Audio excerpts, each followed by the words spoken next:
Recording is on. Bueno, bienvenidos entonces al tercer y último encuentro de Foucault va al cine, Cuerpos, Espacios y Memorias.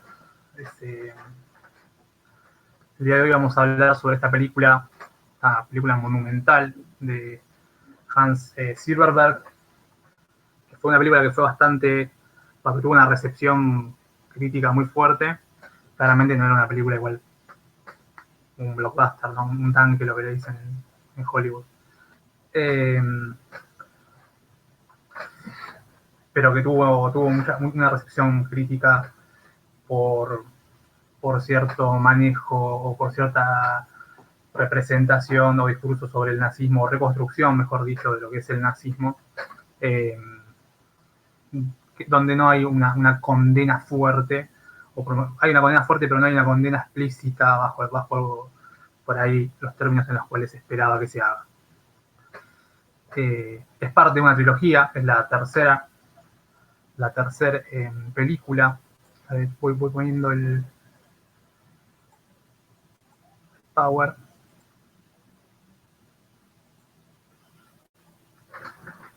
Vamos a ver el título. Lo que decía es parte de una. Vamos acá. Parte de una trilogía, que es la tercera película de una trilogía sobre Alemania, que se llama, la primera es Ludwig, Requiem por un rey virgen, que está basada sobre Ludwig II, un rey del 1800 que creo que peleó contra Prusia y después se terminó aliando. No recuerdo muy bien la historia, la verdad no las vi las otras. Y después la segunda es Carmel, que es la vida de un escritor alemán, que curiosamente es un libro que es una biografía de Hitler. Era un lector, se comenta que en la infancia era un lector apasionado de este escritor. Pero bueno, es la vida de esta segunda película, no tiene tanto que ver con Hitler, pero sí lo que tienen en común las tres es que son los tres personajes, que Urwig, May y Hitler, son como personajes como megalómanos, grandilocuentes, gente que tuvo una vida como desmesurada con todas las diferencias y distancias, ¿no?, entre lo que puede haber en un escritor y un rey y el rey.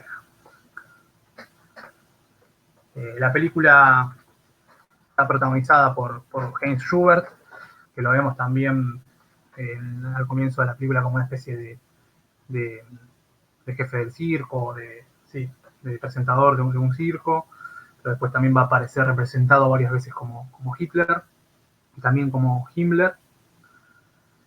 Y bueno, es una película que está dividida en 4 capítulos. Yo les pedí que para hoy vean el capítulo número 1, que es el Rial, del fresno cósmico, el roble de Goethe y Buchenwald.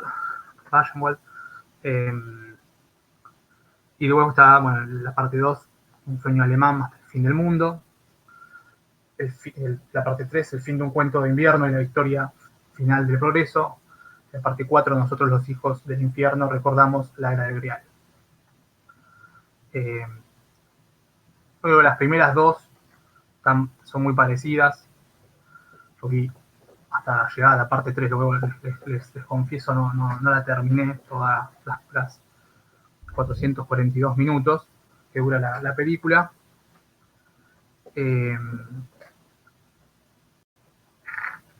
Tal vez lo haga.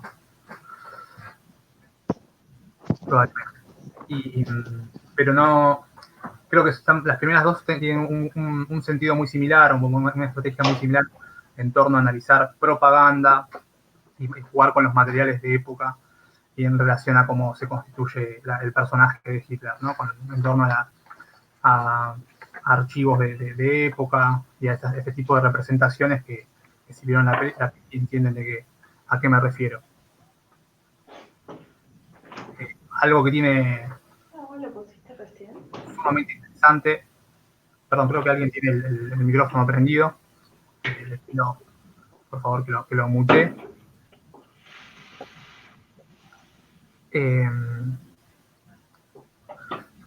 Les decía, algo muy interesante. Voy a señalar algunas características generales. la película. En primer lugar, la cuestión del espacio que arma es un espacio único, ¿no? Con un juego oscuro y una retroproyección, donde siempre hay una imagen de fondo proyectada y a su vez un escenario como en disposición teatral, siempre sumamente cargado al nivel de la saturación en lo que respecta a símbolos. Lo cual le da un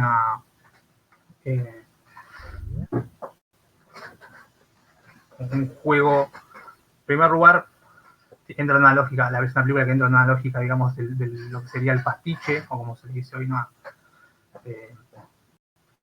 Por ahí en el lenguaje más académico se le dice intertextualidad, pero con una serie de referencias, muchas veces vedadas, muchas veces son claras, o sea, hacia distintos elementos de la cultura alemana, ¿no? Y a partir de una serie de monólogos que se van desarrollando, también vamos a ver una multiplicidad de Hitlers, como dice ahí, no como un Hitler que invierte el juego de Chaplin, que Chaplin es Hitler en El Gran Dictador, un Hitler que es una marioneta manipulada por otra persona, un Hitler como que también es un muñeco de ventrílogo. Hay una serie de imágenes, Hitler como Napoleón, a ver si lo recuerdan. Y lo que trata de hacer es, por lo menos estos relatos o estos discursos, de problematizar cómo Hitler llega al poder y en qué relación hay entre la sociedad alemana, entre la cultura germánica, ya de los siglos anteriores, del siglo XIX, del siglo XVIII, para con el surgimiento del nazismo, ¿no? Algo que por ahí nos podría recordar a esa afirmación de si conocen la escuela de Frankfurt, de Horkheimer, ¿no? Que, digamos, de algún modo, todo el proyecto de ilustración y de la modernidad occidental, en algún punto ahí se termina o concluye en Auschwitz, ¿no? Como una especie de crítica a cierta teleología de la historia, que en definitiva termina en la catástrofe. Y la película tiene algo de eso en el punto en el que juega ya desde el comienzo y desde el monólogo inicial con la idea del fin del mundo, ¿no? Algo que también va a tomar Foucault en la medida en la que hace alusión a la figura de los cuatro jinetes del Apocalipsis. También van a aparecer una serie de personajes que algunos son reales, otros son semi-reales, como por ejemplo un asistente de cámara de Hitler que habla en un momento, que en realidad, bueno, creo que toma el nombre de alguien que existió, pero no es, bueno, tiene ese tipo de estatutos y de juegos medio borgianos, ¿no? En cuanto a ficción y realidad.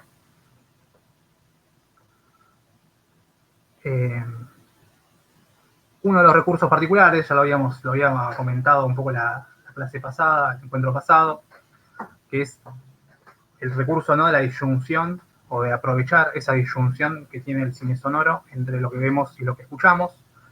Sobre todo, creo que la primera escena en la que rompe un discurso de Hitler, que eso sí no es representación, sino que es un material de archivo, irrumpe sobre el monólogo representado y de repente va a haber una serie de interrupciones y superposiciones entre lo que vemos y lo que vemos que los personajes hablan y lo que escuchamos, ¿no? Y va a estar todo el tiempo, eso le va a dar como una construcción, es un recurso que va a estar utilizado de una manera tal que se va a construir como una atmósfera, una atmósfera de fantasía o de sueño, además, ¿no?, de ciertas referencias que son todo el tiempo como metafílmicas, ¿no?, en el sentido de que hay plena conciencia de que se está en una película.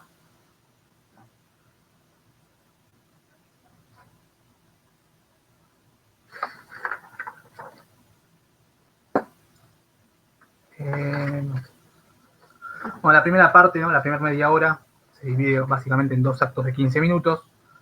El primero va a ser una narración mitologizada, ¿no?, de parte de Silverberg sobre el fin de la República de Weimar.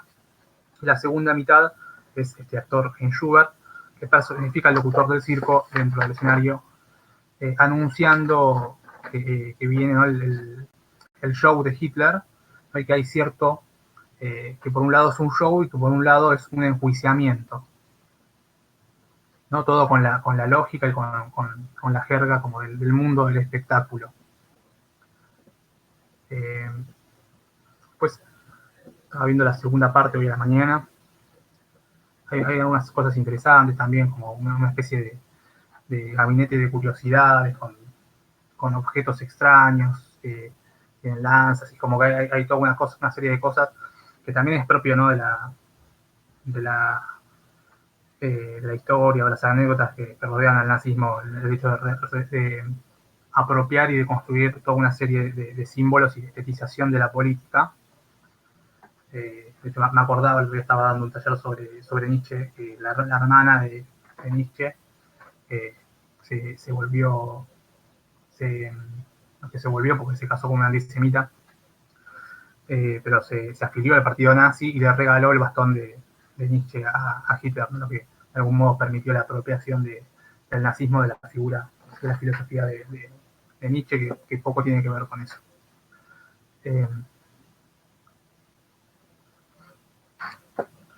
Y algo que por ahí está bueno subrayar es que hay una fuerte influencia también de la estética de Wagner. Wagner es un músico del romanticismo alemán que al tener un componente muy cristiano y muy antisemita, habría que verlo bien o desarrollarlo bien, es un artista muy complejo, pero tiene una ópera que se llama Los Anillos de los Nibelungos, que por momentos aparece todo el tiempo, también interrumpe, aparece, desaparece dentro de la película, y además lo que es la puesta en escena de la ópera también aparece muchas veces representada o referenciada. Por último, quería leer un pequeño, antes de abrir, hacer un primer corte y preguntarles a ustedes qué les pareció la película. Quería leer algo que escribió Susan Sontag.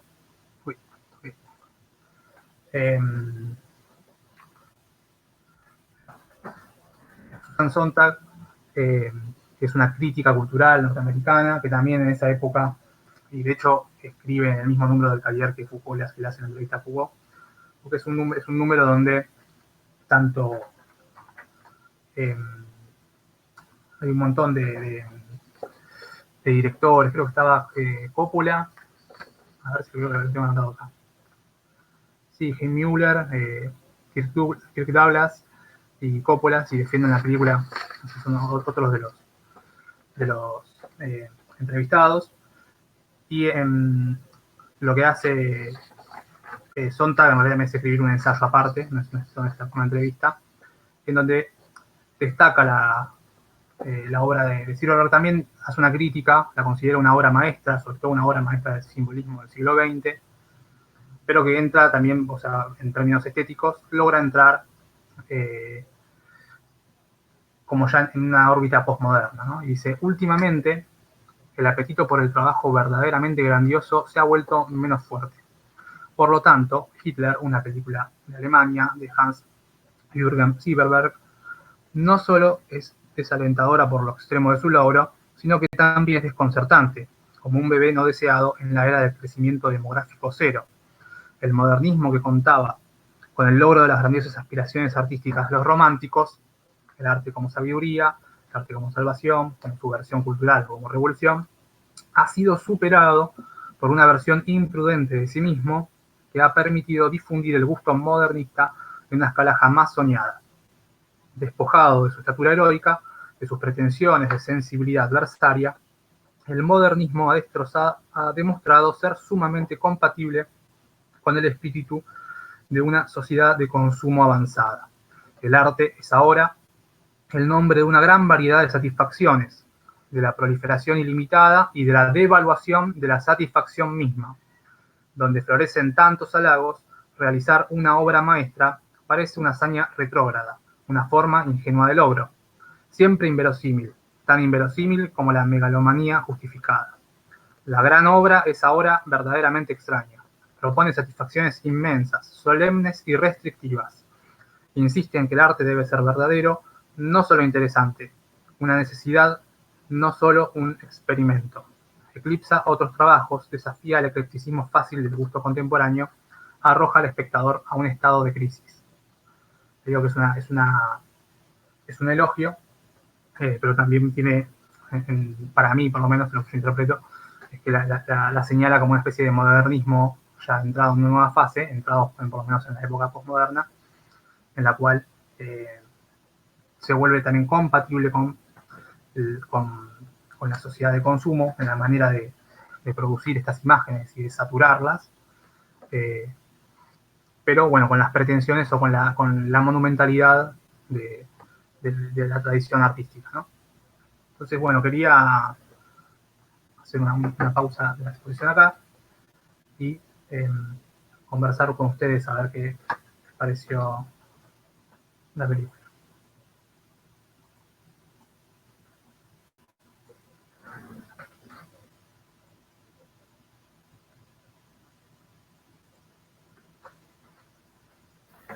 Una pregunta, vos lo nombraste a Coppola como alguien que había hecho algún comentario sobre esta película, o sobre esta trilogía, o como se la quiera llamar.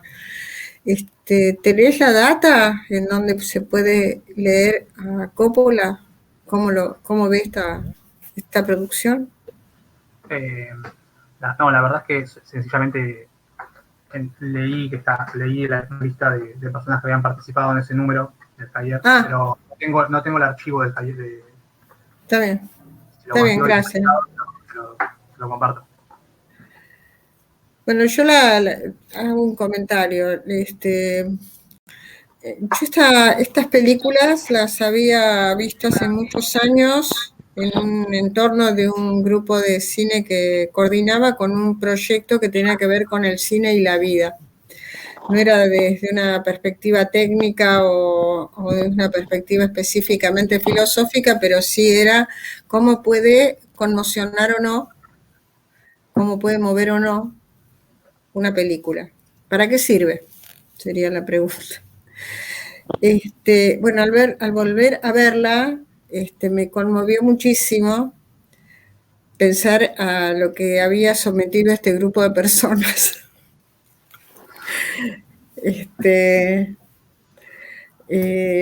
Porque realmente en ese momento fue muy conmocionante, trabajamos mucho, un montón de cosas, gente grande, de mi edad,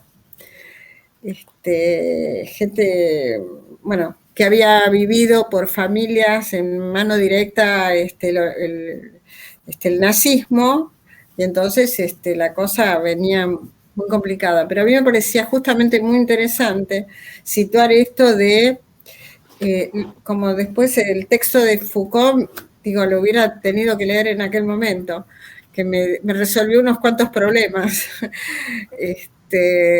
Básicamente por lo de los gusanos que tenemos en la cabeza, cosa que yo adhiero plenamente en relación a la actualidad también. Tenemos una cantidad, no sé si de gusanos, pero tenemos una cantidad de ideas preconcebidas que las estamos moviendo y nos las hacen mover esas percepciones y captaciones perceptuales que tenemos de la realidad. Cada uno con su filtro, con su emoción, con su capacidad de comprensión y con su cuerpo.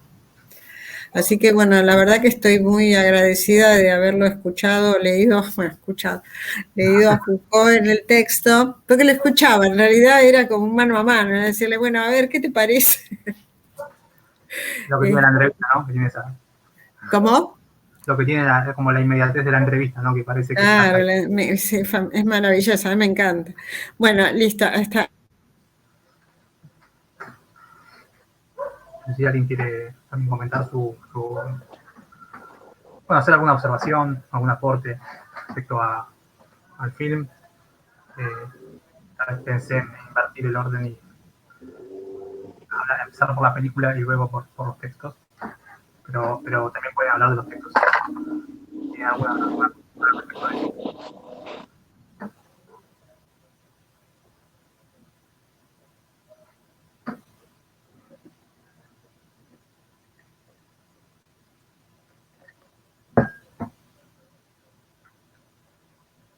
Bueno, si no, entonces sigo con...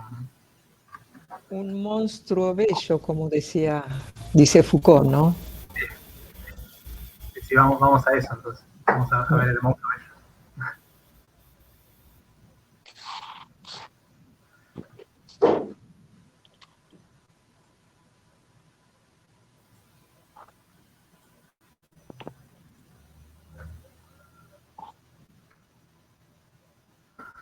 Primero vamos a pasar por esta primera entrevista antirretro, que es la entrevista que da origen a toda esta serie de artículos y otras entrevistas y comentarios sobre el cine.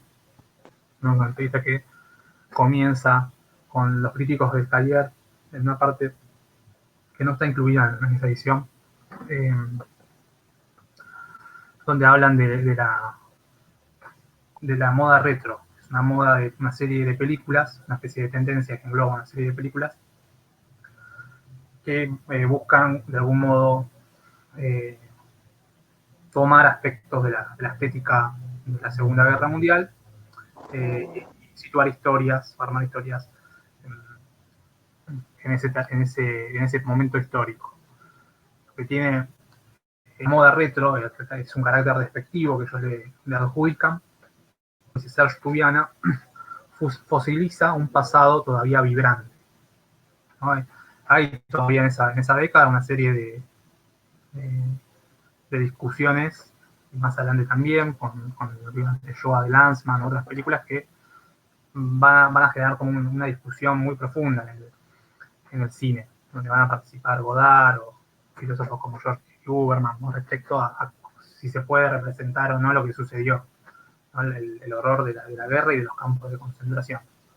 Esa frase que sintetiza más o menos esta discusión, que el infierno no existe, pero los campos de concentración sí existen. Bueno, volviendo entonces a la entrevista, nosotros arrancamos leyendo que Foucault destaca un problema, que es el problema de la memoria popular, ¿no? Y sobre todo el problema de la memoria popular en relación a las luchas. Voy a ir leyendo un poco la entrevista y comentando. Dice, ¿y cuál es el desafío? Lo que se podía llamar a grandes rasgos la memoria popular. Es absolutamente cierto que la gente, quiero decir, aquellos que no tienen derecho a la escritura, a hacer ellos mismos sus libros, a redactar su propia historia, esa gente de todos modos tiene una manera de registrar la historia, de recordarla, de vivirla y de utilizarla.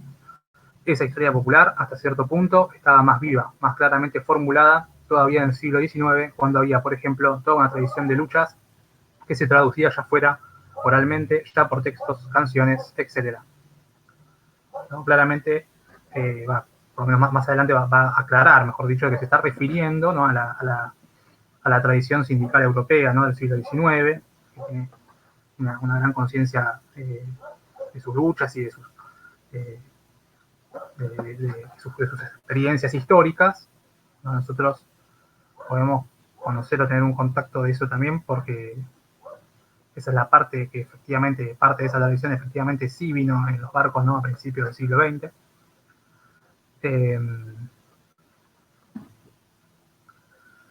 Y esta cuestión de la memoria para Foucault tiene un carácter político que es fundamental, ¿no? Dice, como de todos modos la memoria es un gran factor de lucha, en efecto, es en verdad una especie de dinámica consciente de la historia, de cómo se desarrollan las luchas.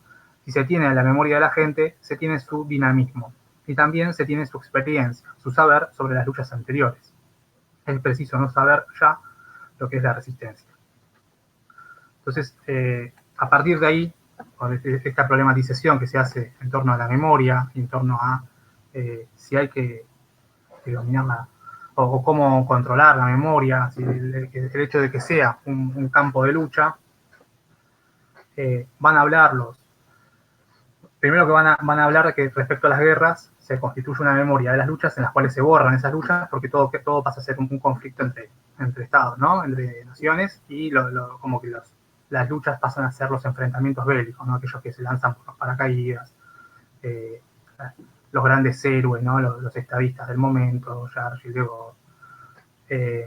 a lo cual después también van a remitir a este problema a lo que, a lo que fue la experiencia de la Segunda Guerra en Francia, que está marcada particularmente por el colaboracionismo, que está registrado en una película que se llama La tristeza y la piedad, de Jean-Louis Lapitié, que es un documental también de 4 horas más o menos, que es sobre el colaboracionismo francés con las tropas nazis durante la Segunda Guerra Mundial. Abarca desde el 40 hasta el 44, donde el gobierno de Francia colaboró con los alemanes y combatió también a la propia resistencia. Entonces había algunos franceses que se pusieron a luchar en contra de sus compatriotas, algo que aparece en Lucien Lacombe también. ¿No? De hecho, eso es lo que le van a decir después los entrevistadores. Y lo que Foucault destaca de esto, o sea, cuando le preguntan por esta película, es que registra este problema, ¿no? Registra el problema de que no hay posibilidad, por lo menos dice actualmente, dice no hay posibilidad, actualmente deja el pie para pensar de si habría otro momento, de hacer un film positivo sobre esas luchas. Uno tiene la impresión de que eso haría bromear a la gente. Estoy citando textual, ¿no? Que sencillamente no verían el film. Entonces, en la medida en que no hay como una especie de espacio de recepción para films positivos sobre las luchas de la resistencia francesa, elogia el documental de Marcelopoulos, que pone el foco en ese problema. Entonces le mencionan a la película de Lacombe, y para justamente hablar sobre este problema del héroe, que en el caso de esta película es un antihéroe, ¿no? Es un campesino que se pone a trabajar para los colaboracionistas, que está como en una patota, solamente por adquirir algún tipo de prestigio, algún tipo de beneficio, mejor dicho. No es que le importe mucho nada. El personaje es un personaje bastante nihilista, bastante gris, en el sentido que no está dotado de una gran personalidad, y sencillamente se mueve en función de su entorno.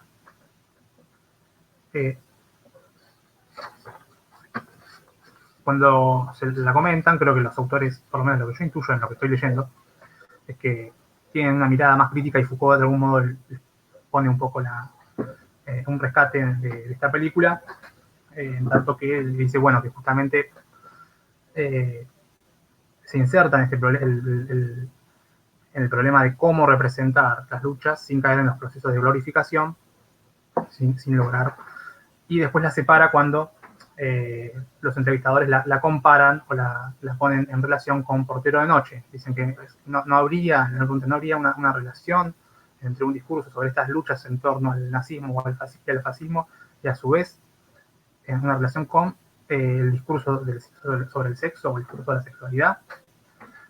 Y a lo que Foucault le va a contestar,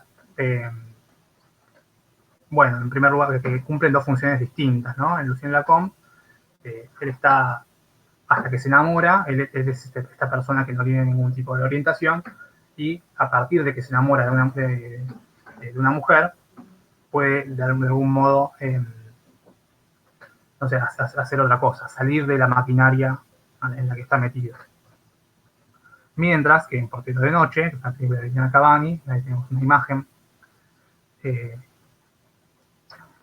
esos discursos o máquinas, esos discursos, digo, el del poder y el del sexo o el del amor, están tan conectadas, ¿no? Están tan involucradas. Es una película de una sobreviviente de un campo de concentración que va a un hotel con su marido y se encuentra como portero, como portones, creo que es la expresión, del hotel a quien había sido un jerarca del campo de concentración. Y eso reactiva una serie de memorias que parecen de algún modo traumáticas, pero que están profundamente erotizadas, ¿no? Y esto a Foucault le parece que en algún punto da cuenta de lo que es el amor por el poder, un tema que a él le podría interesar, la erótica del poder, pero también tiene un problema histórico severo, ¿no? Dice, aquí se plantea un problema histórico. ¿Cómo es posible que el nazismo, que era representado por unos tipos lamentables, miserables, puritanos, una especie de solteronas victorianas, o en el mejor de los casos ladinas, haya podido convertirse ahora y en todas partes, en Francia, en Alemania, en los Estados Unidos, en toda la literatura pornográfica del mundo entero, en la referencia absoluta del erotismo? Todo el imaginario erótico de Pacotilla está colocado ahora bajo el signo del nazismo. Eso es algo que lo inquieta profundamente y que para la época, esto es del 74, creo que para el 75 o 76 ya empieza incluso el género estas de películas medio clase B, que son estrictamente como películas porno soft o eróticas, que se sitúan en los campos de concentración y que hacen toda una explotación de la estética del nazismo, ¿no? Algo que es bastante bizarro, visto ahora con los ojos del siglo XXI. Bueno, y voy a leer también porque él retoma este tema en otra entrevista que se llama Sal, el sargento del sexo, donde también critica también a Saló con los 120 días de Sodoma, de Pasolini, una película del último Pasolini, que van a hacer el curso, por ahí la van a ver, que van a dar ahora en el Amor du Cinema. Y dice, en relación a estas dos películas, ¿no? En relación, mejor dicho, justamente a la vinculación entre sadismo y nazismo. Es un error histórico total. El nazismo no fue inventado por los grandes locos eróticos del siglo XX, sino por los pequeños burgueses más siniestros, aburridos, repugnantes que se puedan imaginar. Himmler era vagamente agrónomo y se había casado con una enfermera. Hay que comprender que los campos de concentración nacieron de la imaginación conjunta, de una enfermera de hospital y de un criador de pollos. Hospital más corral, esa es la fantasía que había detrás de los campos de concentración. ¿No? Lo dice muy tajante, por ahí lo que podemos extraer más allá, no es que es sencillamente la fantasía, sino que no hay una gran fantasía justamente, sino una serie de técnicas, ¿no? Disciplinarias que son propias de las instituciones, tanto médicas como militares, ¿no? y la situación bruta o burda, ¿no? del corral.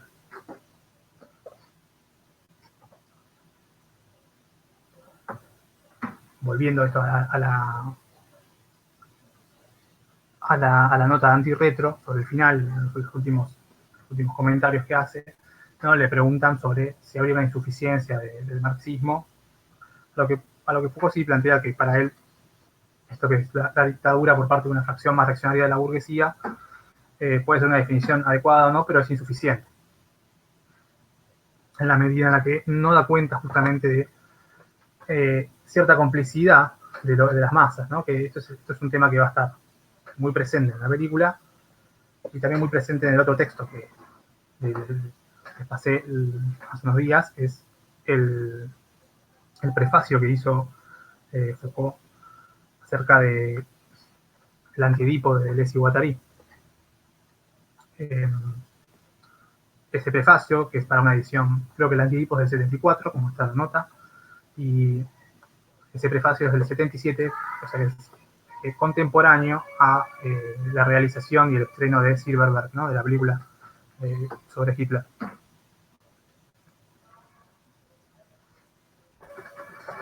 ¿Puedo hacer una pregunta, Lautaro?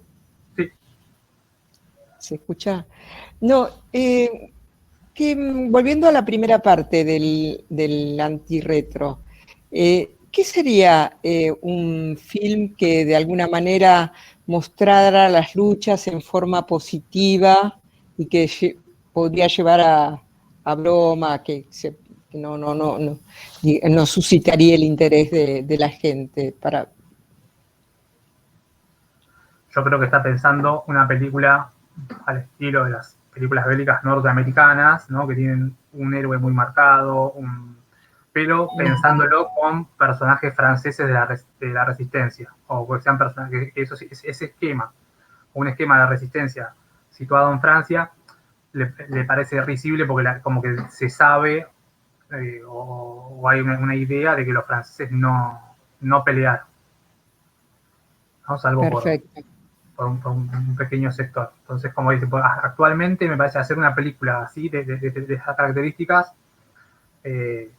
o da para la risa o para que no se vea. Claro. Bueno, gracias. No, por favor. Voy a aprovechar y voy a leer lo que puso Marina. Figura me pareció fascinante. Pensando en el Hitler dentro de nosotros, lo cómodo que puede resultar tener un culpable y no miles de personas responsables y participantes de los eventos de una guerra o un genocidio. A veces creo que también están, bueno, muy en relación con lo que estaba, planteando Foucault, ¿no? La cuestión de la responsabilidad también de las masas, ¿no? Y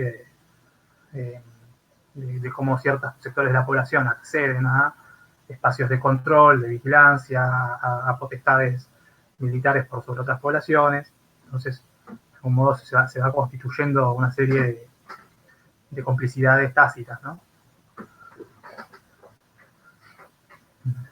Bueno, continuamos y luego...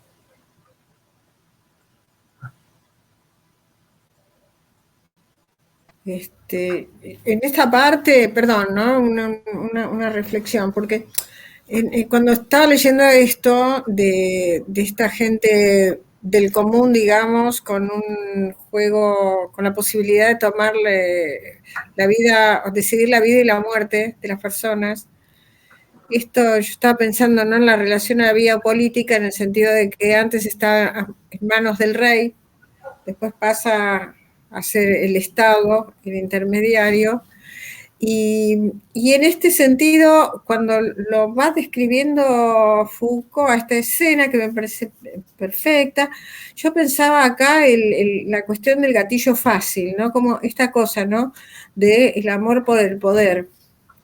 No es el poder por el amor, sino es el amor por el poder. Esta cosa de las armas, como que habría que tener una apuesta muy firme en este momento de que se acaba la historia de las guerras como organizadoras sociales, ¿no? Es como muy me parece que es muy siglo XXI esto, ¿no? Hacer una apuesta muy fuerte ahí, ¿no? No seguir justificando las guerras o estas cosas que están sucediendo actualmente, ¿no? Sí, estoy de acuerdo.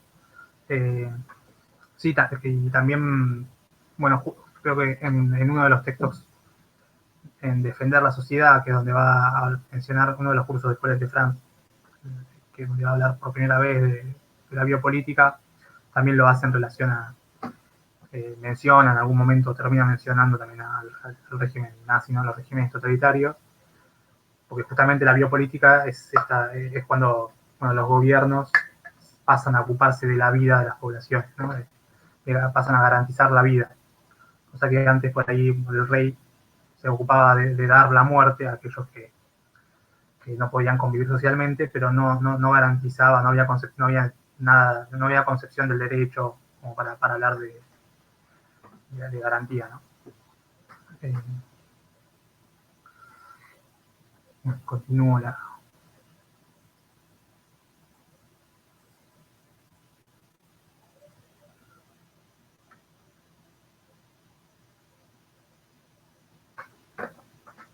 Entonces tenemos esta entrevista, que como les digo estaba en el marco de un número específicamente dedicado, como una especie de cuaderno, Silverberg del Taller du Cinema, del 80, donde comienzan hablando, comienza haciendo una defensa Foucault, ¿no?, frente a los cuestionamientos que tuvo. De algún modo el entrevistador también se nota que es alguien que tiene una mirada positiva, pero que dice como que de algún modo reconoce que hay una perversión, ¿no?, en la propuesta de Silverberg, de la propuesta estética de Silverberg.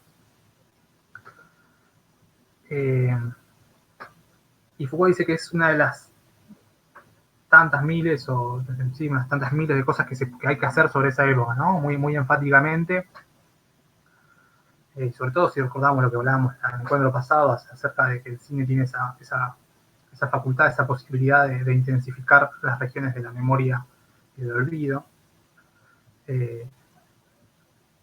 Entonces dice una partecita que dice: es cierto que la chapa de silencio que por razones políticas se dejó caer sobre el nazismo después de 1945 es tal, era imposible no plantear la cuestión.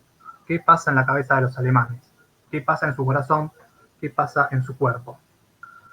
Y más adelante, pero dentro de la misma respuesta, dice: el film de Silverberg es un bello monstruo. Digo bello porque es lo que más me pareció. Y es tal vez lo que usted quiere decir cuando habla del carácter perverso del film. No hablo de la estética del film, de la que nada conozco. Él logró hacer surgir cierta belleza de esa historia sin ocultar nada de lo que tenía de sórdido, de infame, de cotidianamente abyecto. Tal vez ahí donde tomó del nazismo lo que tenía de más maléfico. Y acá, maléfico de maleficio, la palabra es sorcier, que es como la misma raíz de sorcerer en inglés, ¿no? Bueno, hechizante, ¿no? Temas de hechizante, cierta intensidad de la abyección, cierto brillo de mediocridad, que sin duda fue un poder de embelezamiento del nazismo. La belleza de un film que habla sobre el horror, bueno, es un mérito propio del director, ¿no? Haber logrado eso.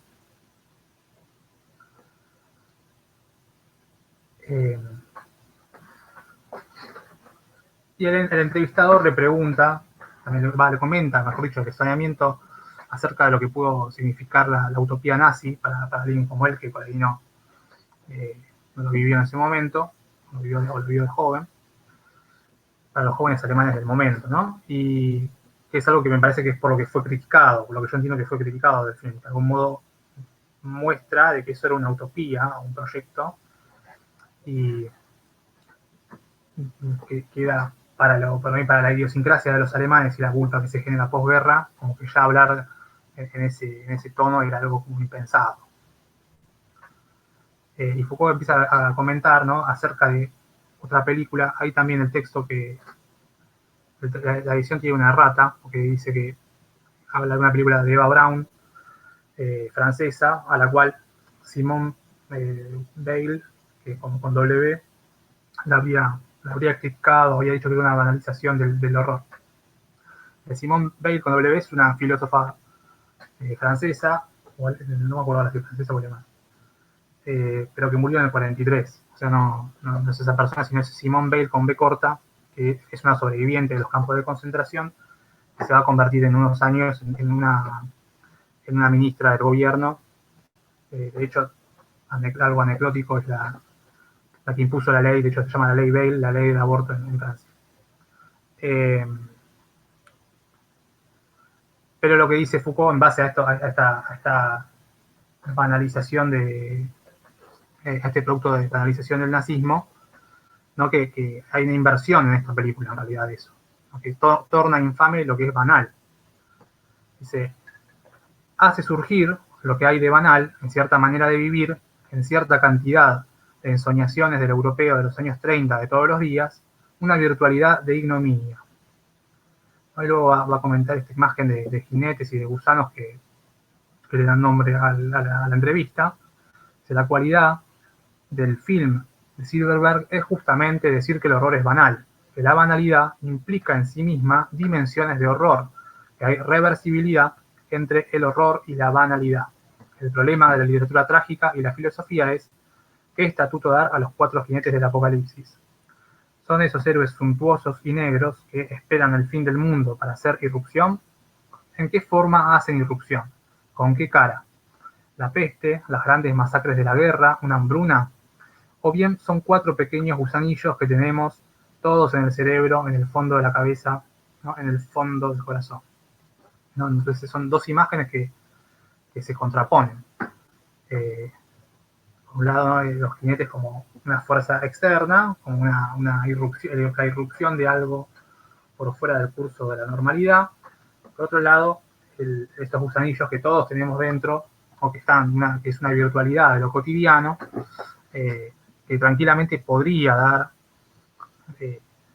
podría dar pie a una masacre, a una tragedia o a una guerra. Esto me recuerda que hay un filósofo, Leonardo Sitchner, que hablaba tenía una expresión que me gustaba, muy bonita, me parecía el nido de víboras de la subjetividad, para referirse también a esta relación entre, ¿no?, el deseo y el amor al poder, pero por ahí en otros términos, y bueno, y en función también de pensar la Argentina de la postdictadura, ¿no? Por otro lado, hay también una referencia al término, o por lo menos se torna, ¿no?, una referencia obligada a hablar de la banalidad del mal de Hannah Arendt, que escribe un libro testimonio, una crónica de lo que es el enjuiciamiento a Eichmann, que era uno de los jerarcas del campo de concentración, de las SS, que de hecho lo atrapan en Argentina, creo que en los 60. No me acuerdo, me parece que es en San Fernando, en la localidad de San Fernando. Y lo llevan a Jerusalén, en la Mossad, y Hannah Arendt es invitada como cronista o como periodista del juicio, y lo que puede observar durante las declaraciones y las interrogaciones es que el Eichmann es más bien un burócrata y no la imagen monstruosa que ellos esperaban que sea, ¿no? Que cuando se dio cuenta que era un burócrata que subía, que cumplía más o menos órdenes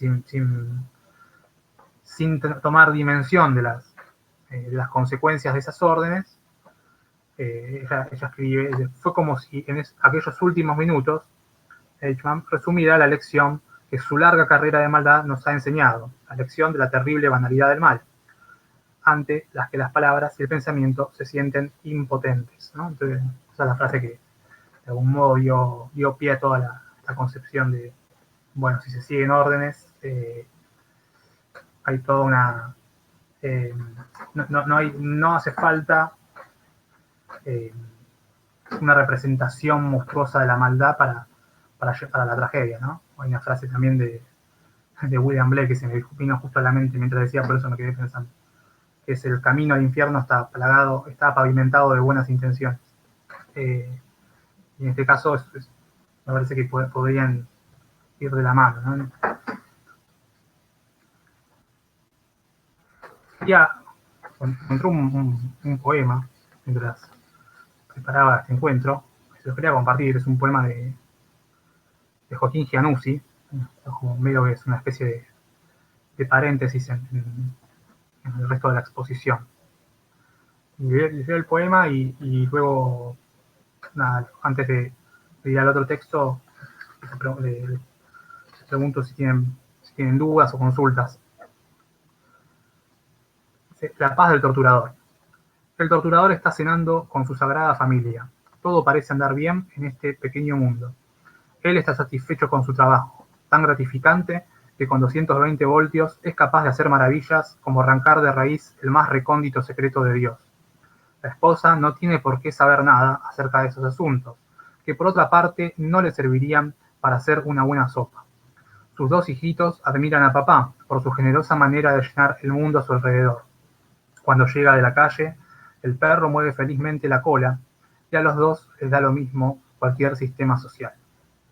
Me pareció un poema que ilustraba perfectamente esto de lo que estamos hablando y lo que está hablando Hannah Arendt y lo que está hablando de algún modo Foucault. Joaquín Giannuzzi es un poeta argentino. Esto es un texto que escribió en los 80, porque son papeles inéditos, entonces no tengo el momento, no fue publicado en el 2008, pero fue escrito en otro momento. Así que bueno, si tienen alguna consulta o algún comentario, una apreciación, quisiera escucharlos. Bueno, a mí me da como pudor, pero bueno. No, estaba pensando en esta continuidad, ¿no?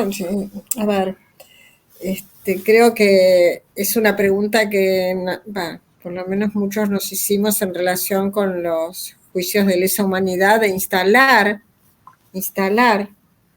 la lesa humanidad, ¿no? Como ética y como política. Y acá tuve la oportunidad de escuchar a algunas personas que son hijos de represores o hijas de represores, que hay todo un grupo de gente que está cuestionando y separándose de ese grupo familiar, ¿no? Me lo hizo acordar esto, la poesía esta, ¿no? La paz del torturador, donde los hijitos, claro, los hijitos, ok, son hijitos, pero cuando son grandes pueden hacer otra cosa. Bueno, nada. Y de hecho se está haciendo, acá lo tenemos a mano, digo. Sí, sí. Sé que hay muchas relaciones también para hacer. Traje esto, sé que es cambiar un poco también el eje, porque bueno, somos sociedades muy diferentes, entonces digo, los argentinos, los alemanes, y hemos hecho el duelo y hemos ocupado el espacio de la memoria de una manera muy distinta, pero me parecía que esa relación también podía ser útil para ilustrar, o podía ser ilustrativa.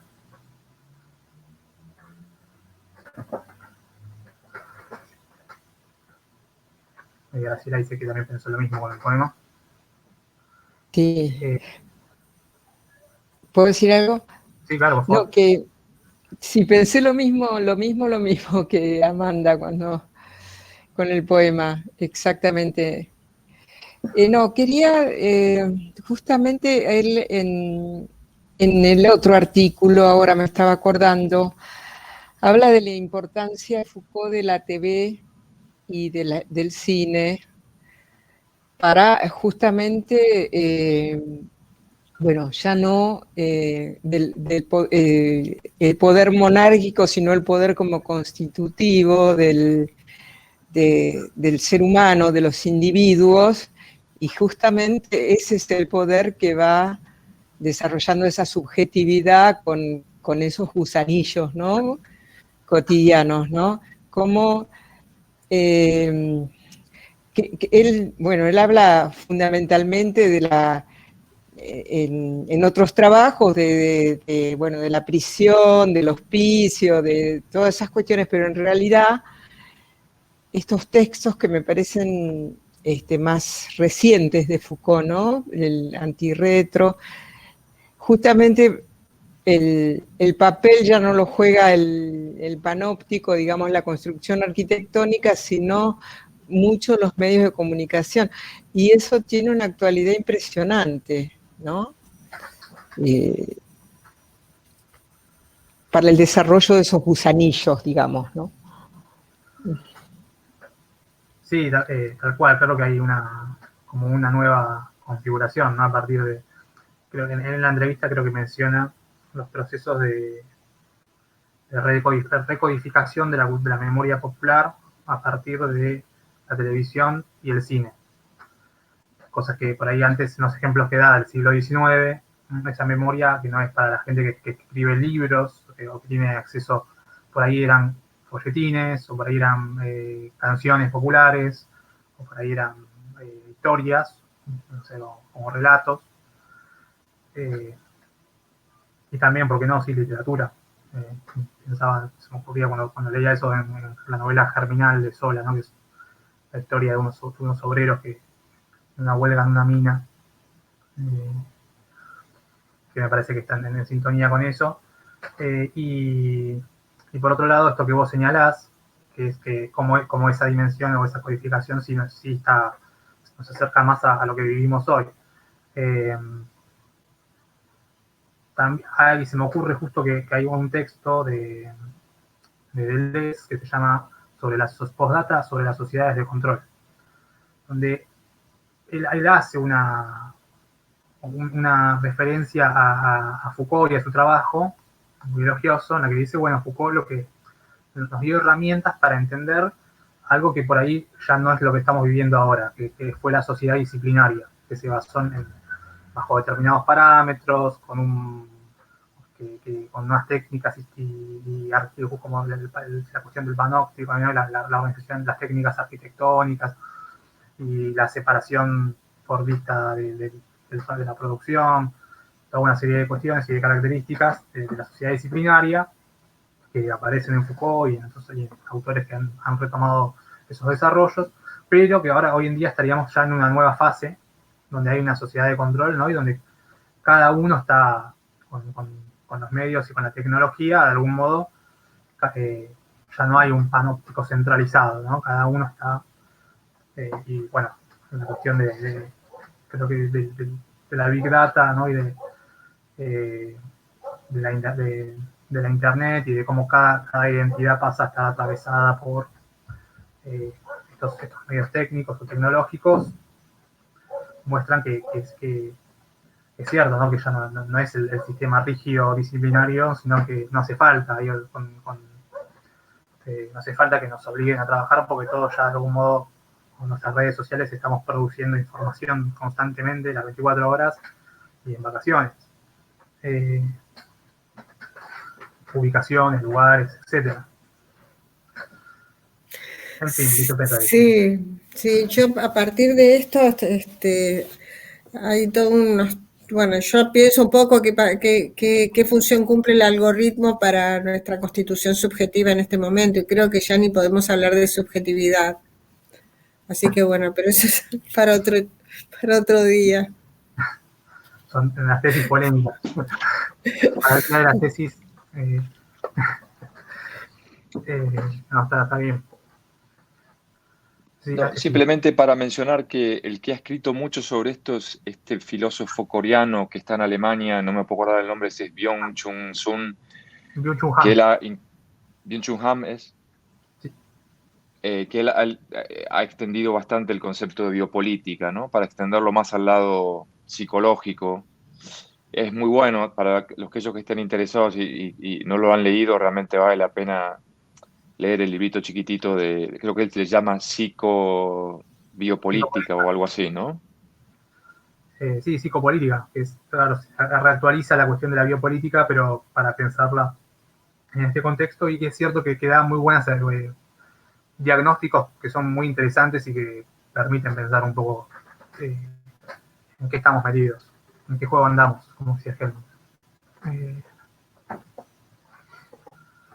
Perdón, pero tengo que nombrarlo a Manolo Rodríguez, porque él está, para mí el trabajo que hizo de todas sus investigaciones explota a cualquier coreano, con todo el respeto que me merece esta persona, ¿no? Pero está metido, va un poco más allá todavía, es muy, muy fuerte. Yo llegué a la mitad del libro, que ahora no me acuerdo cómo se llama, y lo descansé porque me había volado la cabeza. Manolo Rodríguez, uno nuestro. Sí, Pablo Manolo Rodríguez, que el libro se llama Las palabras en las cosas. Es como el juego, ¿no? Con las palabras y las cosas, pero hoy en día son las palabras en las cosas.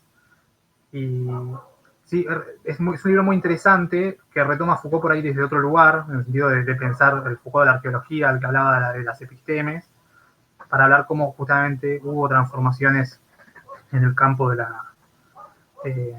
las ciencias y de la epistemología a partir de la cibernética, que se desarrolla en la Segunda Guerra Mundial, como un método de perfeccionar el sistema de radares, y como esos pequeños inventos van a empezar a construir la pelota de nieve, ¿no? que llega hasta la cibernética, a las biomoléculas, a la biología molecular, como impacta en ese campo también. Es un libro muy interesante, la verdad, pero es por ahí tiene otro enfoque respecto a lo que hace Byung-Chul Han, que por ahí requiere como leerse a leer y a leer cosas sobre moléculas y algoritmos, ¿no? Que por ahí a uno lo dejan como desconcertado muchas veces. Pero es un muy buen libro también, una muy buena recomendación.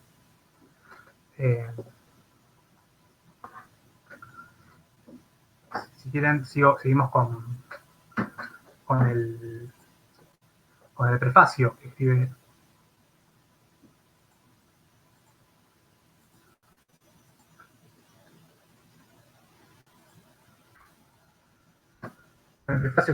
Michel Foucault al Antiedipo, su introducción a la vida no fascista.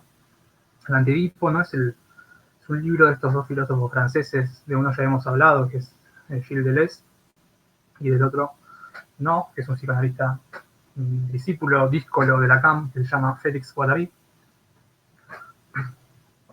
Escribieron en el 72 el primer volumen de lo que iba a ser su obra Capitalismo y Esquizofrenia, que se llama El Antiedipo. Un dato curioso, que el Antiedipo es un título que le recomendó, que le sugirió el editor. Ellos iban a llamar sencillamente Capitalismo y Esquizofrenia. Cosas que a los que nos gusta la filosofía francesa entendemos que tiene mucho que ver por momentos el cierto atractivo de los libros con los títulos, porque los títulos en general, si no, eran bastante malos. Como Foucault, por ejemplo, Las palabras y las cosas, que debe ser su mejor, bueno, uno de sus mejores títulos. Quería poner la arqueología del estructuralismo, ¿no? Un libro que por ahí no tenía mucho gancho, y de hecho cuando salió Las palabras y las cosas, un bestseller, más allá de que hoy lo leemos y es un libro dificilísimo, de leer, es más difícil. Pero bueno, perdón, me fui por las ramas. Y en este libro, ¿no? Hay una crítica al psicoanálisis, pues viene de ese campo, hay una crítica al pseudomarxismo, y hay una especie de mezcla bastante ecléctica entre psicología, economía, sociedad, lingüística, historia, teorías sociales, ¿sí? Para empezar o para mostrar, por lo menos, cómo en ciertos regímenes primitivos, en ciertas fases, mejor dicho, el despliegue de regímenes, pasando por el primitivo, el despótico y el capitalista, se van estructurando determinadas relaciones de producción, inscripción y consumo, y a partir de ahí se puede dar cuenta de una analítica, ¿no? Del capital y del capitalismo. Yo creo que, si bien es un libro que es crítico, en muchos momentos son muy irónicos y bastante, por decir con criollo, barderos con Freud y con Marx, creo que les deben mucho más de lo que critican. Pero, por lo menos en lo que es la propuesta respecto al psicoanálisis o al estructuralismo lacaniano, ellos consideran que ese psicoanálisis se queda en un paso, que no puede dar cuenta, ¿no? De ciertas relaciones entre el deseo y lo social, porque esas relaciones no se pueden limitar a la triangulación edípica, ¿no? De ahí que el título, el Antiedipo, se puede limitar a las relaciones, a la triangulación entre papá, mamá y el yo. Sino que hay cierto componente histórico, cultural, incluso del delirio y de la esquizofrenia, que va mucho más allá. Hay que tomar eso como parámetro para entender una lógica del deseo. Es un libro muy experimental, porque ha sido escrito a 4 manos, con ciertas prerrogativas, con ciertas libertades, concesiones que se han hecho. O sea, si uno se sienta a leerlo, a mí me parece que es un libro de algún modo fascinante, pero cuando uno quiere entender y hacer reconstrucciones, se complica, no un poco, sino demasiado. Y es un libro que está inspirado en Las palabras y las cosas de Foucault, en la medida en que en Las palabras y las cosas Foucault planteaba que lo que se convirtió como una especie de tesis bestseller también en ese momento, que es la muerte del hombre. Y para Foucault, sencillamente, explicar cómo surge en un momento histórico, en una episteme, en una formación cultural histórica determinada, la centralidad de esta figura del hombre.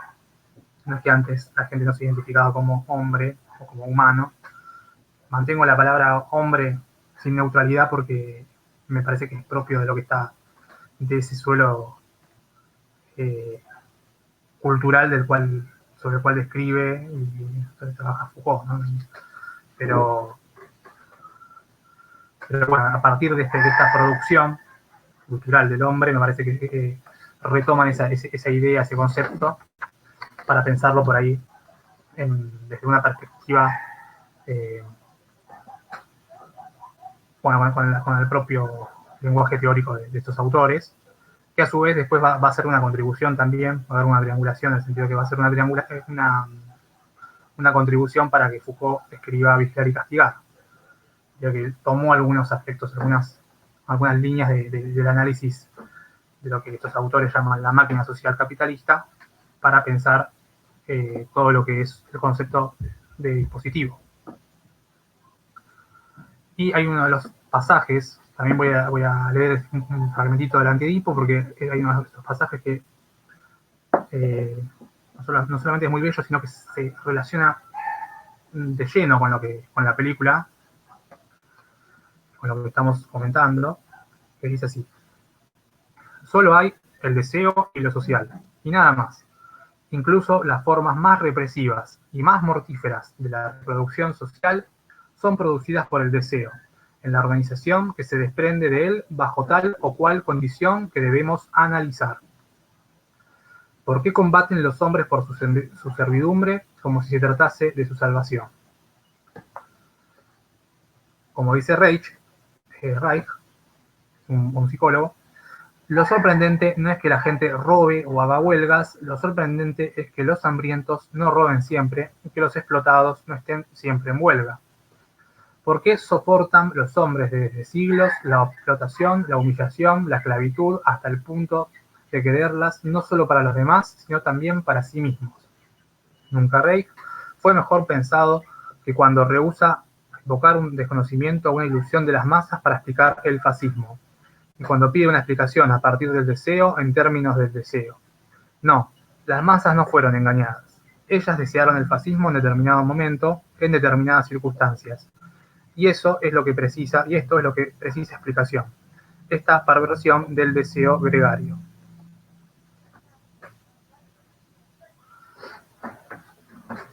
Entonces, bueno, está esta tesis que está, ¿no?, muy presente tanto en el discurso, en los discursos que Silver maneja en la película, como en los cuatro jinetes en la entrevista del Cahiers. Perdón, Wilhelm Reich escribió un libro que en una época fue muy importante, Psicología de las Masas en la época del nazismo, creo que se llamaba así, donde exponía esto un poco que leíste, ¿no?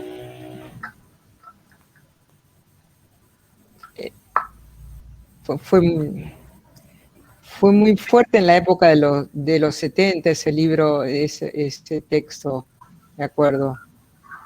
Yo solo lo conozco a partir de referencias. Conozco el libro y conozco de que es también uno de los primeros intentos de antipsiquiatría, o sea, sí, Antiedipo.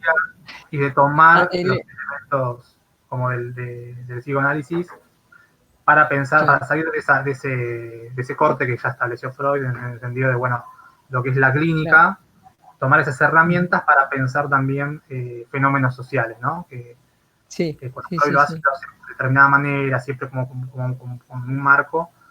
Y es todo un tema, ¿no? No digo que estos autores lo hayan resuelto, pero bueno, hacer una apuesta a reformular algunas de estas herramientas teóricas para explicar, bueno, la relación entre el deseo y lo social. Pero, bueno, sí, es bueno que lo menciones porque no recordaba, la verdad, yo no lo leí en el texto.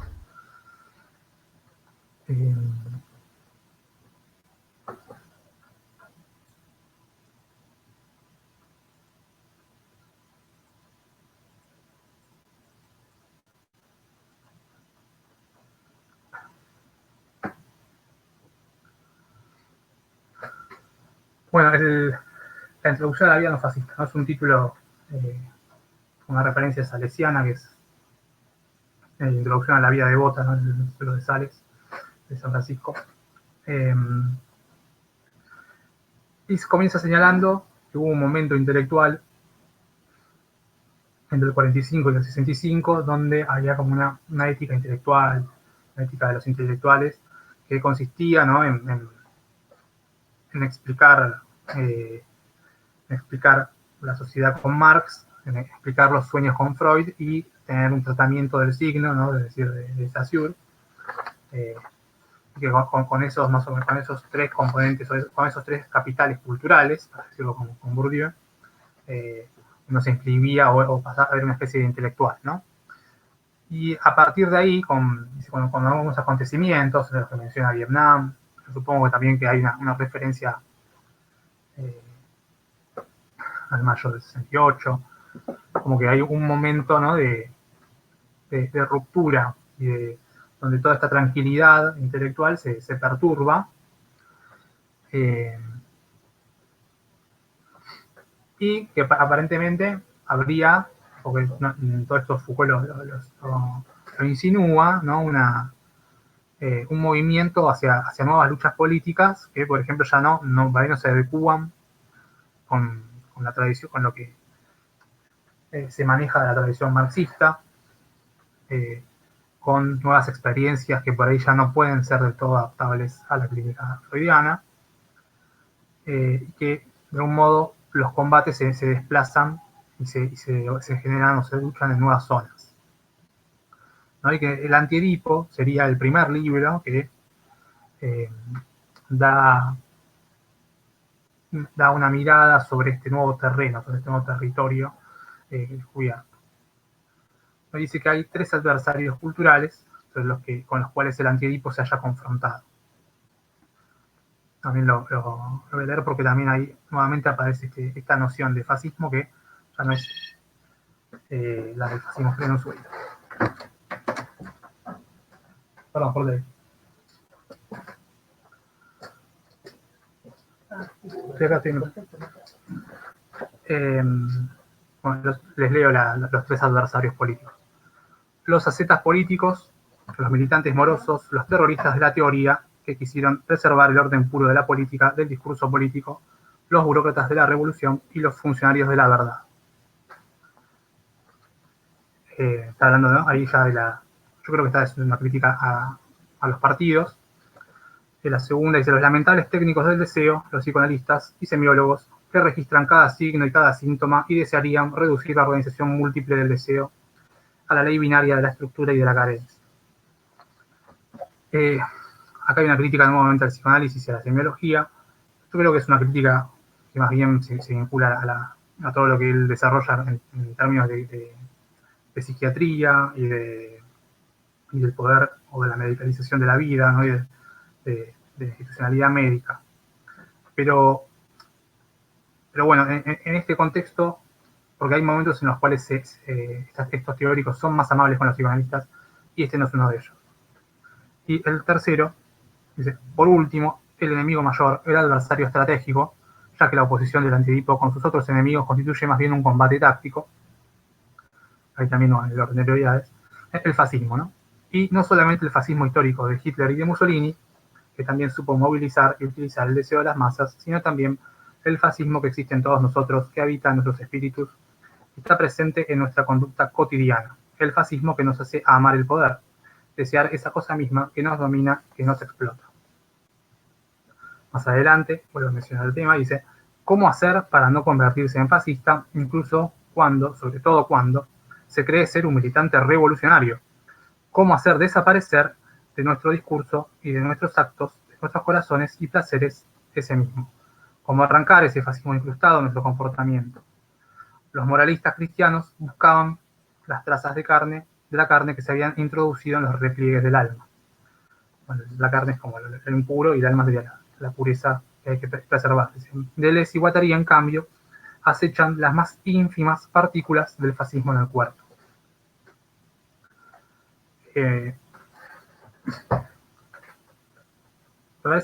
pareció muy significativo. También da mucha tela para cortar respecto aquellos, ¿no?, que pueden ser, creen ser militantes revolucionarios, pero que en el fondo parten o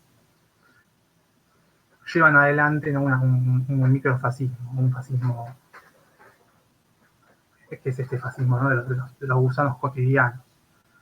Me parece por momentos oscuro, porque no da ejemplos concretos, pero uno se va imaginando, ¿no?, de qué puede querer decir. ¿No? Y después plantea que el Antiedipo es un libro de ética, en el sentido de que la acepción que Foucault le va a dar a la ética y que después va a trabajar, sobre todo en la década de los 80, ya acá está un poco anticipada, que es, ¿no?, el arte de vivir, el arte de ocuparse de uno mismo y no de uno mismo no en relación con los otros, sino justamente en relación con los otros. Que justamente esta ética es una ética, una vida no fascista, como el título ya lo indica. Y va dejando como una serie de máximas con las que termina el prefacio. Dice: liberad, saquen de la acción política toda forma de paranoia unitaria y totalizadora, potenciar la acción, el pensamiento y los deseos mediante una proliferación, juxtaposición, disyunción, antes que por subdivisiones y jerarquizaciones piramidales. Liberarse de las viejas categorías de lo negativo, la ley, el límite, ¿no?, que siempre operan como definiciones que tienen una contraparte negativa, a eso se refiere, que en el pensamiento occidental han sacralizado durante mucho tiempo al poder y el modo de acceso a la realidad. Voy a saltear un par, porque si no, no terminamos más. Bueno, no utilizar la filosofía, la teoría para darle a la militancia un valor de verdad, sino para intensificar el pensamiento y el análisis como multiplicador de posibilidades y de dominios de intervención de la propia militancia, ¿no? No solo para autojustificarse o para hacer publicidad de su espacio, o de su causa, sino también para efectivamente pensar estratégicamente. Esta me pareció particularmente interesante. Dicen: no exijas a la política que restablezca los derechos del individuo tal cual fueron definidos por algún filósofo. El individuo es el producto del poder, lo que hay que hacer es desindividualizar por la multiplicación y el desplazamiento por la suma de combinaciones diferentes. Me parece interesante porque cuando dice el individuo es producto del poder, esto luego se vincula con ciertos desarrollos de Foucault en el nacimiento de la biopolítica, donde habla también de la libertad, ¿no? Y dice: bueno, la libertad es una producción. Entonces, el individuo es producido libre. Solo hay libertad en la medida en que hay una sociedad que puede producir a esos individuos y a esos. O sea, aquel que se cree libre, de algún modo, funciona bajo ese modo de producción de la subjetividad. Lo mismo para aquel que se cree el individuo, ¿no? Y el individuo que viene primero que sobre lo colectivo o sobre lo social, como estaba muy en boga en algunos youtubers de ahora. Y la más no se enamoren del poder, esa es una de las otras máximas. Me comenta que, bueno, que Deleuze y Guattari también aman tan poco el poder que incluso lo han neutralizado discursivamente en la medida en que no se sabe quién escribió cada cosa, que las han escrito de una manera súper experimental.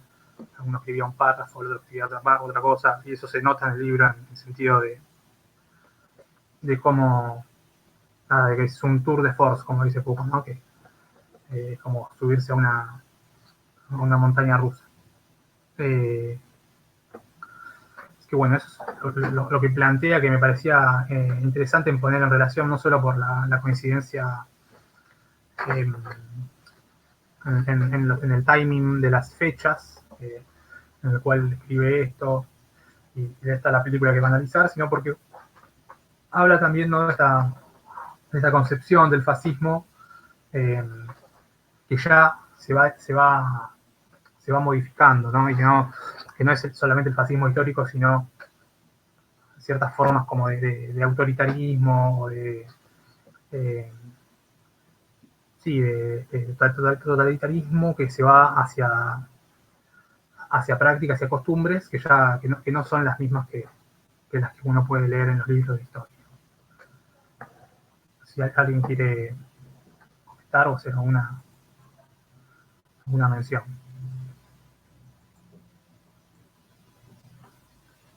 No sé por qué en este momento, cuando hablaste recién, me acordé de, no sé cuál de los textos decía que en las películas, es decir, esto es como contrapuesto, ¿no? Que en las películas las películas históricas se suele organizar de qué cosas nos tenemos que acordar, ¿no? Como una impronta de poder jugado en ese sentido. Y no sé, bueno, me acordé de esto que dice en contraposición a esta cuestión, ¿no? De este fascismo que hace que también se recorte la realidad de la cual se va a hablar. Por eso el tema de los documentales, hay todo un tema muy interesante elaborado en relación a lo que es un documental. Y hay gente que todavía piensa que el documental es el azar, que pasaba un señor por ahí, agarró una cámara y filmó lo que pasaba. O también la construcción del noticiero, todo este tipo de cosas, ¿no? Como que se me dispararon todas estas imágenes tan actuales y que estos señores lo que hicieron, me parece a mí, fue poner foco y moverle el esqueleto. Y después, bueno, cada uno va para el lado que puede, ¿no? Bueno, perdón, pero me pasó eso. No, está muy bien.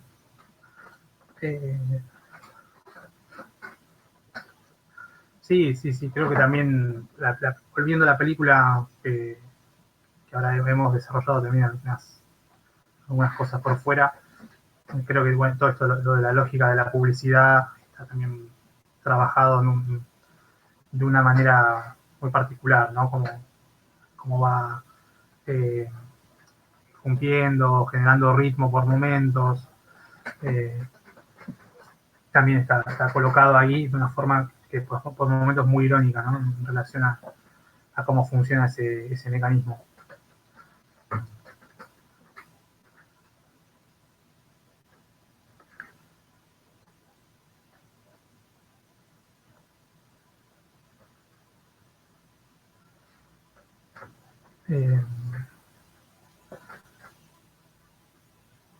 Hemos quedado pocos, la verdad, para esta hora y este último encuentro.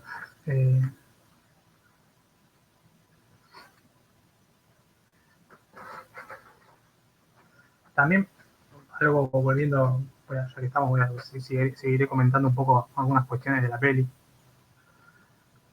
Me parece, bueno, me parece que lo que está bastante bien logrado es cierta construcción como de fantasía y onírica por momentos que tiene, ¿no? Como, no solamente al no tener, que cuando uno se encuentra con algo que ya no tiene ninguna estructura lineal, siempre se le dice rápidamente que es surrealista. Pero en este punto me parece que tiene algo de verdad, en el sentido de que efectivamente pareciera por momentos como llevar bastante bien la idea de construcción de un sueño, ¿no? Una ensoñación macabra o sombría, pero ensoñación. Medio también como una puesta en escena bastante infernal, también por los fondos y cosas que proyecta, ¿no? Y con la oscuridad que juega dentro del espacio.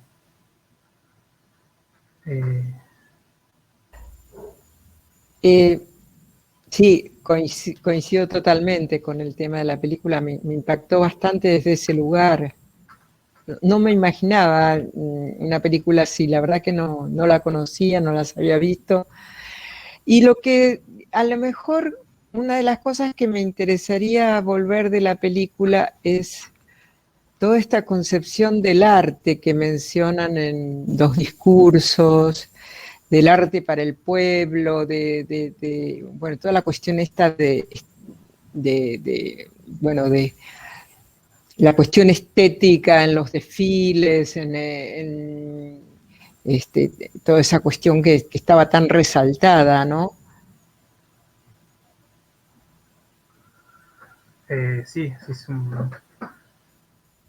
es un punto nodal seguir, porque, bueno, ya hay un ensayo muy famoso de Walter Benjamin, ¿no? Que es la obra en la época de su reproductibilidad técnica, ¿no? Que termina con esa famosa célebre frase de que el comunismo apunta a politizar el arte, mientras que el fascismo apunta a estetizar la política, ¿no? Que es toda una construcción eh, de lo político a partir, digamos, de situaciones y de figuras estéticas, y también sí que contó con una serie de apropiaciones culturales inmensas, eh, desde escritores y eh, obras como, bueno, justamente ya de la música de Wagner o un montón de elementos míticos de la propia tradición germánica que confluyen en un relato, y si uno se pone a pensar en relación al fascismo de Mussolini, también incluso hay algo de eso, por ahí con otros componentes y con la vieja estética, ¿no? Del Imperio Romano, pero como rememorando una vieja gloria, pero bueno, es como es ese movimiento que me parece que sobre el cual la película trata como de operar y de mostrarlo y a su vez de parodiarlo, ¿no?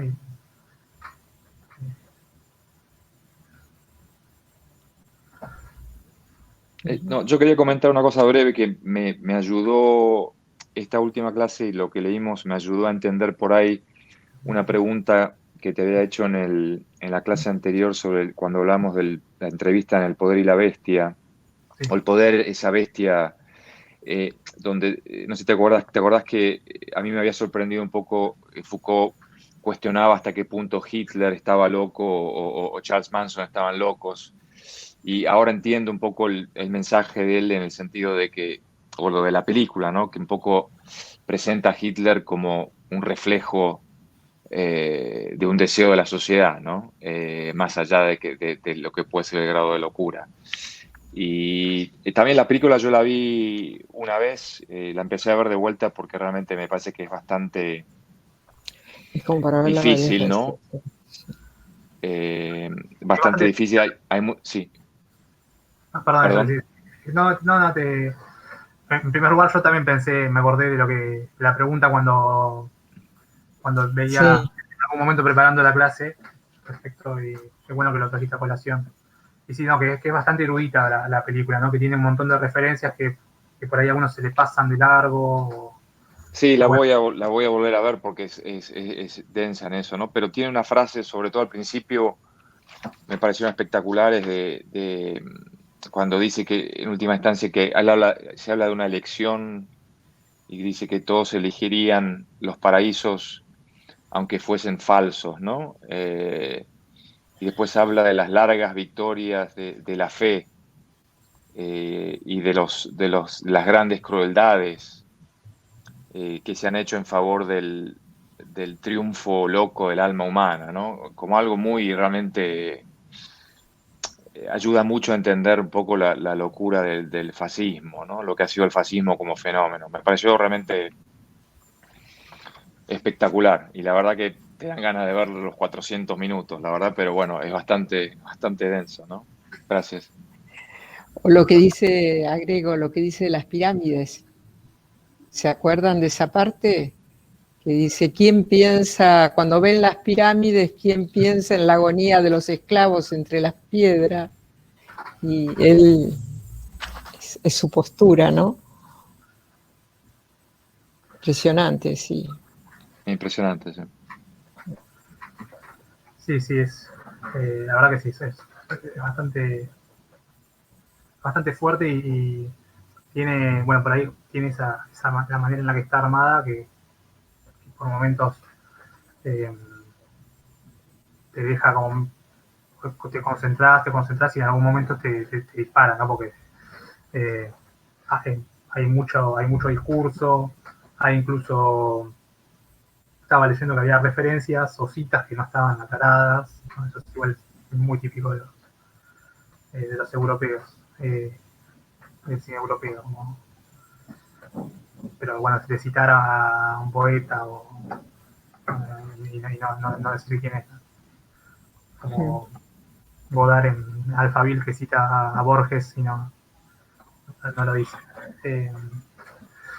Pero bueno, por eso mismo también es como que uno está viendo de repente una pieza de literatura y está concentrado y bueno, y además de eso dura un montón.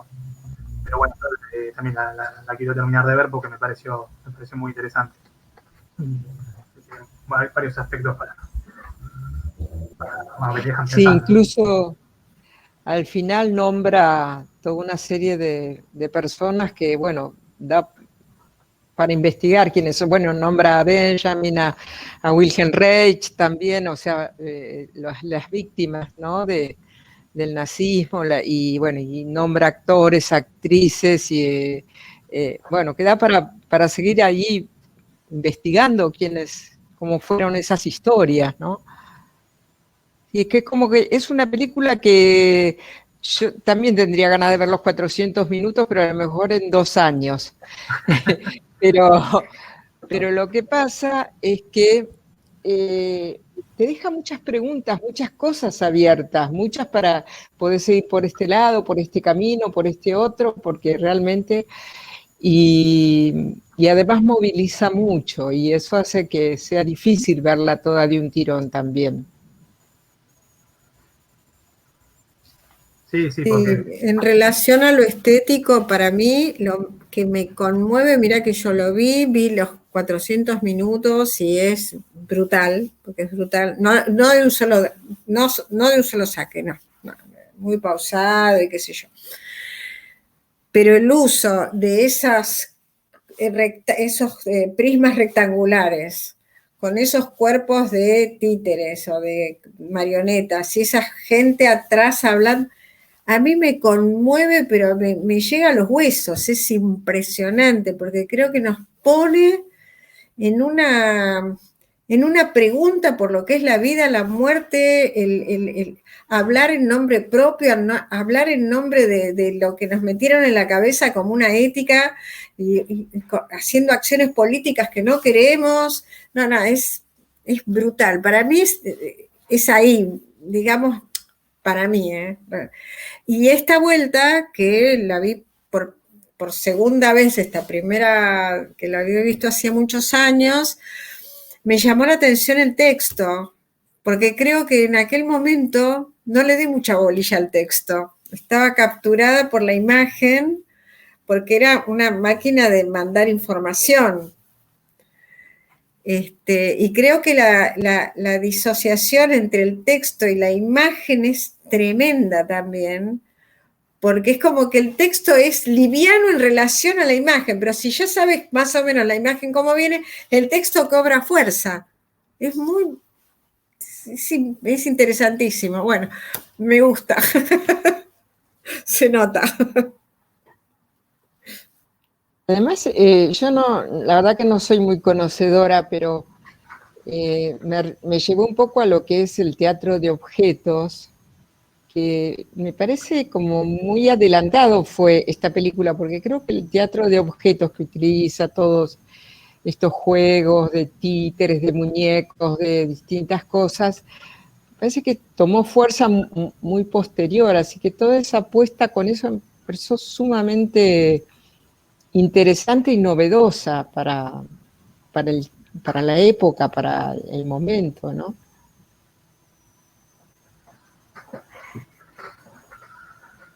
sí, sabes que en relación a eso había leído una anécdota de que el director les pidió a los actores y a los que trabajaban en producción que lleven también objetos que sean significativos para ellos. Como que de algún modo también como que abrió a un azar, ¿no? Y a una para cosas, pero sí, pero porque convive eso, ¿no? Lo que está como dispuesto súper pensado, calculadamente y este tipo de cosas que hacen también a esa sobrecarga, ¿no? Por momentos que tiene, no sabes para dónde mirar, no sabes sobre qué concentrarte. Y de repente pones el ojo en un lugar y lo ves, no sé, al ayudante de Caligari, no sé, o a una figura, una referencia al cine expresionista, que tiene un montón, o a...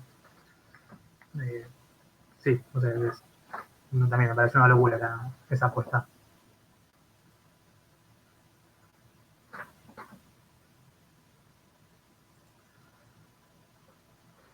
No sé si alguien quiere decir algo más o preguntar algo, hacer una consulta. No, a mí lo último que a mí me quedó también un poco de la experiencia es el hecho de que esta idea del muro de silencio posguerra en Alemania, ¿no? De que la película un poco trata de romper esa falta de reconocimiento de lo que pasó. Y me pareció muy interesante porque también es un poco lo que en Francia se discutía de que muchos franceses realmente no habían resistido, o sea que gran parte de la población no resistió, y también a los mismos judíos, tanto en Alemania como en otros lugares, también se los acusaba de no haber resistido, de no haber luchado, ¿no? A pesar de que no sea cierto. Y un poco me hizo pensar un poco en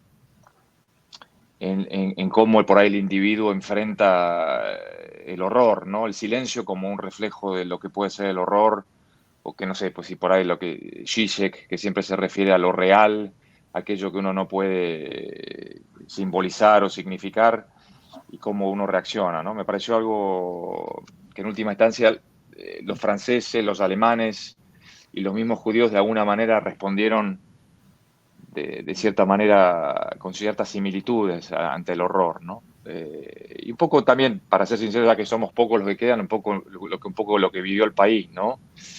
Me acordé mucho también, aquellos que tenemos canas, me acordé de, siendo chico, de ver a Oriana Fallaci en el programa de Bernardo Neustadt acusando a él y a otros de ser fascista, ¿no? Ahora entiendo por qué también ella decía eso. Nada más, gracias. No, gracias a ustedes, la verdad, por quedarse primero y segundo por los aportes que fueron haciendo también a lo largo de los encuentros que me parece que hicieron, no, que ayudaron a pensar un montón los temas y estos textos y las películas. Nada, un poco una apuesta en hacer estos cruces. Y bueno, espero que se haya llevado algo, así como yo me llevo una experiencia aplaudimos. Que bueno, muchas gracias. Todo muy lindo, muy bueno, Muy Lautaro. Muchas interesante, gracias, sí, la verdad muy que interesante sí. y muchas gracias. Sí, Muchas sí, gracias. sí. También nos llevamos, yo también me llevo mucho. Gracias, Bueno, y un gusto a gusto todos. los compañeros también, ¿eh? Muchas gracias. Muchas gracias, Lautaro. A todos. Ven acá.